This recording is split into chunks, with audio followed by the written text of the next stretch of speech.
Fala galera, tudo bem com vocês? Seja bem-vindo à quarta videoaula sobre cossenos no ciclo trigonométrico. Nessa aula em especial vamos aprender a resolver algumas equações envolvendo a razão cosseno. E antes eu quero só mandar um abraço aqui para os meus alunos de edificações, de informática e de mecatrônica do Instituto Federal. Bem, só relembrando aqui, para você analisar a questão dos cossenos, o nosso eixo que nós considerávamos era o eixo x. Quando você vai resolver uma equação trigonométrica, o que você está interessado em descobrir é qual é o ângulo que tem determinado cosseno. No caso aqui, por exemplo, da letra A, existe um ângulo x que tem cosseno igual a zero. Que ângulo é esse? Bem, aqui está o valor do cosseno igual a zero. Que ângulos estão envolvidos com esse cosseno? Ó, veja, ângulo π sobre 2 e ângulo 3π sobre 2. Então, já podemos colocar a nossa solução aqui. Ó. Lembrando que no enunciado, o nosso conjunto de respostas vão desde o ângulo zero radiano, incluindo zero, até o 2π radiano, excluindo esse ângulo. Então, quem são as minhas respostas aqui no caso do cosseno de x igual a zero? São os ângulos. Vamos colocar aqui a solução. Solução π sobre 2 e 3π sobre 2. Esses são os dois ângulos que tem esse cosseno. Vamos na letra B aqui, ó.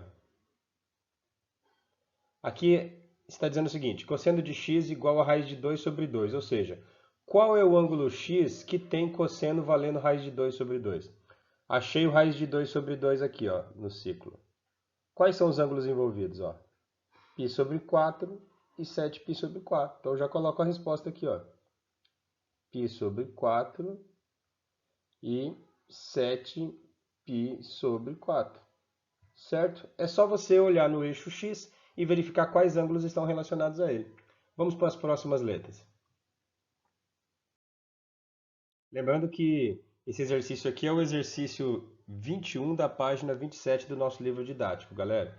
Aqui na letra C, para resolver essa equação, veja que diferente dos outros, eu ainda não estou com a equação já separadinho o cosseno. Então eu tenho que fazer a separação. Ó. Resolvendo aqui vai ficar ó, 3 cosseno de x igual a menos 6. Então veja que primeiro eu passo o menos 6 para o lado direito. Esse 3 que está multiplicando aqui, eu vou passar ele dividindo. Então vai ficar cosseno de x igual a menos 6 dividido por 3. E eu vou concluir aqui que cosseno de x igual a menos 2. Aqui vem um detalhe interessante. Ó. Se você olha aqui no eixo dos cossenos, que é justamente aqui para nós o eixo x, o eixo dos cossenos dos ângulos x. Bem, você consegue encontrar aqui algum valor onde está menos 2? Bem, você sabe que aqui está o valor 1, aqui está o valor 0, aqui está o valor menos 1. Nós vimos na aula anterior uma importante propriedade dos cossenos, que ele tem um valor mínimo menos 1 e ele tem um valor máximo 1. Mas não tem nenhum ângulo x cujo cosseno seja menos 2. Então, qual é o ângulo cujo cosseno é menos 2? Esse ângulo não existe.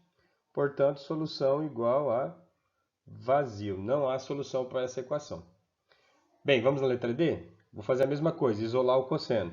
Para isolar, olha o que vai acontecer. Ó. Esse 4 que está multiplicando aqui vai passar dividindo. Então, vai ficar ó, cosseno quadrado de x igual a 3 quartos. Esse quadrado vamos passar para lá no formato de mais ou menos raiz quadrada. Então, vai ficar cosseno de x igual mais ou menos raiz quadrada de 3 quartos. Note que o 3 não sai da raiz, mas o 4 sai. Então, vamos ficar aqui, ó. Cosseno de x igual mais ou menos raiz de 3 sobre 2. Veja que nós estamos interessados em dois valores, ó. No mais raiz de 3 sobre 2 e no menos raiz de 3 sobre 2. Quem são os ângulos que tem esse cosseno? Ó? O π sobre 6, o 5π sobre 6, o 7π sobre 6 e, por último, o 11π sobre 6. Então, já podemos colocar aqui a nossa solução. Ó. Solução. Primeiro arco que tem esse cosseno, π sobre 6. Segundo, 5π sobre 6. Terceiro, 7π sobre 6. E por último, 11π sobre 6. Então veja que essa equação tem 4 soluções possíveis. Um forte abraço e até a próxima videoaula.